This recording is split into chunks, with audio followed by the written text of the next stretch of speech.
स्वागत है दोस्तों हमारे इस YouTube channel Satish Chauhan study point में। तो दोस्तों आज की इस वीडियो में हम लोग आचार्य रामचंद्र शुक्ल की रचना मित्रता के बारे में पढ़ेंगे। इसकी पिछली वीडियो में हमने पार्ट 2 के बारे में बताया था, तो इसमें हम लोग पार्ट 3 के बारे में अध्ययन करेंगे।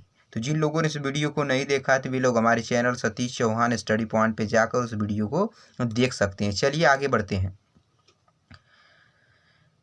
जो बात ऊपर के मित्रों के संबंध में कही गई है वही जान पहचान वालों के संबंध में भी ठीक है। जान पहचान के लोग ऐसे हों जिनसे हम कुछ लाभ उठा सकते हों, जो हमारे जीवन को उत्तम और आनंदमय करने में कुछ सहायता दे सकते। लेखक कह रहा है कि मित्रों के संबंध में जो बातें बताई गई है कि मित्र दृढ़ संकल्पी होना चाहिए, वे उच्च और महान कार्यों में हमारी सहायता करें, हमारा साहस बढ़ाएं। इन मित्रों के समान ही जो हमारे परिचित लोग हैं, जिन्हें हम जानते हैं, उन लोगों से भी हमें वैसे ही उम्मीद होनी चाहिए। लेखक कह रहा है कि जान पहचान के लोग ऐसे हों जिनसे हम कुछ लाभ उठा सकते हों, कि जो हमसे परिचित लोग हों वे इस प्रकार के व्यक्ति हों जिससे हमें कोई फायदा हो, जिससे वे कुछ करे तो हमें लाभ मिले। ऐसे ही हमारे जान पहचान के व्यक्ति होने चाहिए, जो हमारे जीवन को उत्तम और आनंदमय करने में कुछ सहायता दे सकते हों। लेखक कह रहा है कि ऐसे व्यक्ति हमारे परिचित होने चाहिए जो हमारे जीवन को उत्तम अर्थात महान आनंदमय माने खुशी में सहायता करते हों, कि ऐसे व्यक्ति हमारे परिचित होने चाहिए जो हमें हमारे जीवन में महान और अनेक प्रकार की खुशियों में हमें सहायता दे सकते हैं। यद्यपि उतनी नहीं जितनी गहरे मित्र दे सकते, लेकिन उतनी खुशी नहीं दे सकते जितना कोई गहरा मित्र, जितना कोई घनिष्ठ मित्र, अच्छा मित्र दे सकता, उतनी वे लोग नहीं दे सकते। फिर भी वे कुछ अच्छा कार्य कर सकते हैं। मनुष्य का जीवन थोड़ा है, उसमें खोने के लिए समय नहीं है। लेखक कह रहा कि जो मनुष्य का जीवन है ये बहुत कम है और इस मनुष्य के जीवन में उसके पास खोने के लिए कुछ भी नहीं है, अर्थात वह कुछ भी खोना नहीं चाहता है। यदि क ख और ग हमारे लिए कुछ नहीं कर सकते हैं, न ही कोई बुद्धिमानी या विनोद की बातचीत कर सकते हैं, न कोई अच्छी बात बतला सकते हैं, न सहानुभूति द्वारा हमें ढांढस बता सकते हैं, न हमारे आनंद में सम्मिलित हो सकते हैं और न हमें कर्तव्य का ध्यान दिला सकते हैं, तो ईश्वर हमें उनसे दूर ही रखे। लेखक कह रहा है कि यदि क ख और ग अर्थात अनेक प्रकार के मित्र, जो ऐसे मित्र, अनेक प्रकार के ऐसे मित्र जो हमें बुद्धिमानी या विनोद की जैसी अच्छी बातों के बारे में नहीं बतला सकते, जो हमें सहानुभूति नहीं दे सकते और जो हमारे खुशियों में शामिल नहीं हो सकते और जो हमें कर्तव्यों का ध्यान न दिला सकते कि आपका यह कर्तव्य है, ऐसे मित्रों से या ऐसे दोस्तों से ईश्वर हमें दूर ही रखे तो वह हमारे लिए बहुत ही लाभदायक होगा।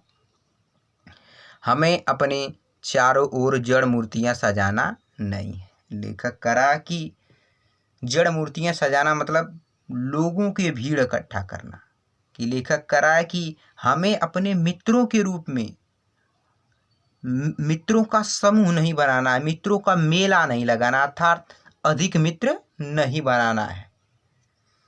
आजकल जान पहचान बढ़ाना कोई बड़ी बात नहीं है। कोई भी युवा पुरुष अपने युवा पुरुषों को पा सकता है जो उनके साथ थिएटर देखने जाएंगे, नाच रंग में जाएंगे, सैर सपाटे में जाएंगे, भोजन का निमंत्रण स्वीकार करेंगे।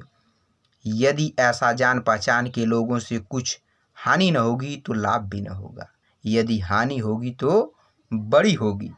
लेखक कह रहा है कि आजकल अर्थात वर्तमान समय में एक दूसरे के परिचय के बारे में, अपने आप को परिचित करने के बारे में किसी दूसरे को बताना कोई बहुत बड़ा कार्य नहीं है। ये आम बात हो गई है कि आप कुछ ही समय में अनेक लोगों से अपना परिचय दे सकते हैं और उन्हें अपना मित्र बना सकते हैं। तो लेखक का यही कहना है कि वर्तमान समय में अपनी जान पहचान बढ़ाना कोई बहुत बड़ा कार्य नहीं है। लेखक कह रहा है कि यदि कोई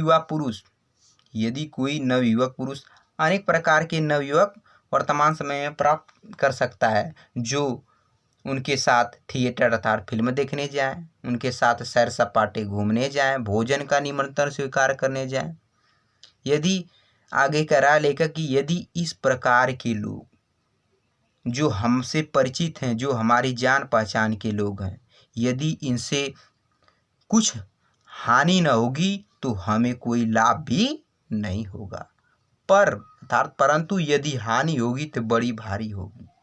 लेखक कर परंतु ऐसे व्यक्ति से जो हमारे साथ थिएटर देखने जाएं, नाच रंग में जाएं, सैर सपाटे में जाएं, भोजन का निमंत्रण स्वीकार करें, ऐसे लोगों से यदि हमें कोई हानि न होगी तो लाभ भी नहीं होगा, परंतु हानि होगी तो बहुत बड़ी होगी। सोचो तुम्हारा जीवन कितना नष्ट होगा। लेखक करा ऐसी स्थिति में आप अपने जीवन के बारे में विचार करिए कि आपका जीवन कितना नुकसानदायक होगा यदि ये जान पहचान के लोग उन मनचलों युवकों से निकले जिनकी संख्या दुर्भाग्यवश आजकल बहुत बढ़ रही है। यदि उन सौदों में से निकले जो अमीरों की बुराइयों और मूर्खताओं की नकल किया करते हैं, दिन रात बनाव श्रृंगार में रहा करते हैं, महफिलों में ओहो वाह वाह किया करते हैं, गलियों में ठट्ठा मारते हैं और सिगरेट का धुआं उड़ाते चलते हैं।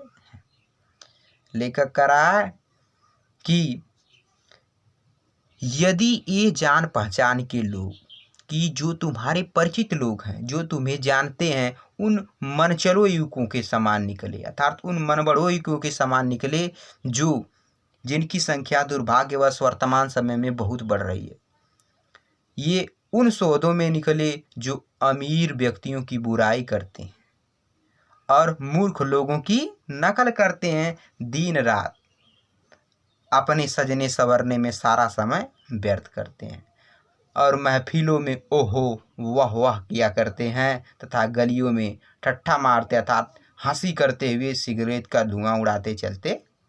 ऐसे लोग यदि तुम्हारे मित्र हो गए जो तुमसे परिचित हैं, तब तुम्हारा जीवन बहुत ही अंधकारमय हो जाएगा। ऐसे नवयुवकों से बढ़कर शून्य निसार शोचनीय जीवन और किसका है। आगे लेखक कह रहा है कि इस प्रकार के परिचित लोगों से बढ़कर शून्य माने स्थिर, निसार अर्थहीन, शोचनीय माने दयनीय जीवन और किसका, अर्थात जिस व्यक्ति के पास इस प्रकार के मित्र होंगे उस व्यक्ति का जीवन शून्य अर्थात शांत, अर्थहीन और शोचनीय अर्थात दयनीय स्थिति उसी व्यक्ति की हो सकती है और किसी की नहीं। वे अच्छी बातों के सच्चे आनंद से कोसों दूर है। लेखक करा कि ऐसे व्यक्ति जो गलियों में ओहो वाह वाह किया करते हैं और सिगरेट का धुआं उड़ाते चलते हैं, ऐसे लोगों को अच्छी बातों का आनंद, ऐसे लोग अच्छी बातों के आनंद से मीलों दूर हैं। उनके लिए न तो संसार में सुंदर और मनोहर उक्ति वाले कवि हुए, न संसार में सुंदर आचरण वाले महात्मा हुए। लेखक कह रहा कि ऐसे व्यक्ति के लिए इस पूरे संसार में ना ही सुंदर और मनोहर अर्थात मन को मोहने वाली उक्ति माने बात, कवि माने कवि, कि ऐसे व्यक्ति के लिए संसार में सुंदर और मनमोहक बातें करने वाले कवि पैदा नहीं हुए। ये लोग ये जानते हैं और न संसार में सुंदर आचरण वाले महात्मा हुए। इन लोगों को ये भी ज्ञान नहीं होता है कि न इस संसार में सुंदर बातें बताने वाले, सच्चे मार्ग पर, सत्य के मार्ग पर चलने वाले अनेक महात्मा जैसे स्वामी विवेकानंद, महात्मा बुद्ध इत्यादि के आचरण जैसे महान कार्य करने वाले लोग इन लोगों के जीवन से बहुत दूर है। उनके लिए न तो बड़ी बड़ी वीर अद्भुत कर्म कर गए, न बड़े बड़े ग्रंथकार ऐसे विचार छोड़ गए जिनसे मनुष्य जाति के हृदय में सात्विकता की उमंगें उठती हैं। लेखक आगे कह रहा है कि ऐसे लोगों के जीवन में न तो बड़े बड़े वीर, वीर अर्थात योद्धा पुरुष, अद्भुत माने आश्चर्य कर माने कार्य, कि ऐसे व्यक्ति के जीवन में कि बड़े बड़े महावीर जो आश्चर्य पूर्वक कार्य कर गए, और न ही बड़े बड़े ग्रंथकार ऐसे विचार छोड़ गए जो मनुष्य की जाति के हृदय में सात्विकता की उमंगें उठती। लेखक ऐसे लोगों के जीवन में नहीं तो कोई बड़ा वीर पैदा हुआ जो आश्चर्य का कार्य कर दे, और न ही कोई ऐसा ग्रंथकार अर्थात लिखने वाला हुआ जो अच्छी बातों को फैलाए, जिनसे मनुष्य के जाति के हृदय में सात्विकता यानी प्रेम की भावना की लहरें उठती हैं। आगे देखते हैं। उनके लिए फूल पत्तियों में कोई सौंदर्य नहीं, झरनों के कलकल में मधुर संगीत नहीं, अनंत सागर तरंगों पर गंभीर रहस्यों का आभास नहीं, उनके भाग्य में सच्चे प्रयत्न और पुरुषार्थ का आनंद नहीं, उनके भाग्य में सच्ची प्रीति का सुख और कोमल हृदय की शांति नहीं। लेखक करा ऐसे व्यक्ति जो गलियों में ओहो वाह वाह किया करते हैं, इन लोगों के जीवन में फूल पत्तियों में कोई सौंदर्य अर्थात सुंदरता नहीं दिखाई देती है, कि जो ये फूल गुलाब, कमल, ये अनेक प्रकार के फूल होते हैं, इनमें उन्हें कोई भी सुंदरता सौंदर्य दिखाई नहीं देता। झरनों के कलकल में मधुर संगीत नहीं, और कह रहा है कि जो पहाड़ों की चोटियों से जो झरने गिरते हैं, उनके गिरने से जो कलकल की मधुर संगीत सुनाई देती है, इनके जीवन में उस संगीत का आनंद नहीं होता है। अनंतता सागर तरंगों पर गंभीर रहस्यों का आभास नहीं। अनंत मीन्स अनगिनत, सागर तरंगों यानी आकाश में अनगिनत तारों के समूह के बीच जो रहस्य हैं, उनके बारे में इन लोग का कोई भी एहसास नहीं, आभास नहीं कि वास्तव में जो आकाश है इसमें कोई रहस्य छुपा हुआ, इसके बारे में उन्हें कोई जानकारी नहीं। उनके भाग्य में सच्चे प्रयत्न और पुरुषार्थ का आनंद नहीं। करा उनके जो भाग्य में, उनके जीवन में सच्चा प्रयत्न, अच्छा कार्य का कोई भी आनंद नहीं है, उनके भाग्य में सच्ची प्रीति का सुख और कोमल हृदय की शांति नहीं, और उनके जीवन में जो उनका भाग्य है उसमें सच्चा प्रेम, सच्ची प्रीति, प्रीति माने प्रेम का सुख और निर्मल हृदय की शांति भी नहीं है। जिनकी आत्मा अपने इंद्रिय विषयों में लिप्त है, कि ऐसे व्यक्ति जिनकी आत्मा अपने इंद्रिय विषयों अर्थात ज्ञानेंद्रियों के विषय में लिप्त है, छुपी हुई है, डूबी हुई है, जो उनकी ज्ञानेंद्रियां कहती हैं उसी में वे लिप्त रहते हैं, जिनका हृदय निशाचय एवं कुत्सित विचारों से कलुषित है, और जो इनका हृदय है ये नीच आशय यानी बुरे कार्य एवं कुत्सित विचार, बुरे विचारों से कलुषित माने भरा पड़ा हुआ है।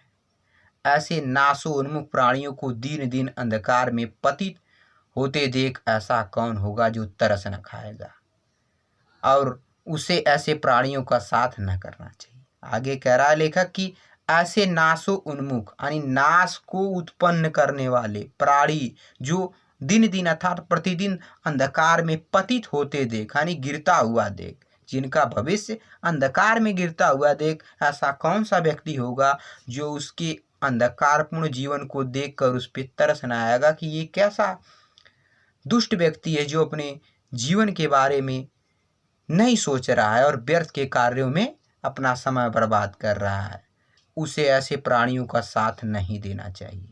लेखक कह रहा है उस व्यक्ति को जिसके पास इस प्रकार के व्यक्ति होते हैं, उन लोग का साथ उसे नहीं करना चाहिए, अर्थात उन लोग के साथ उसे नहीं रहना चाहिए। तो दोस्तों ये रहा मित्रता पार्ट 3। अगले वीडियो में मिलेंगे पार्ट 4 के साथ। तब तक के लिए बाय बाय, धन्यवाद।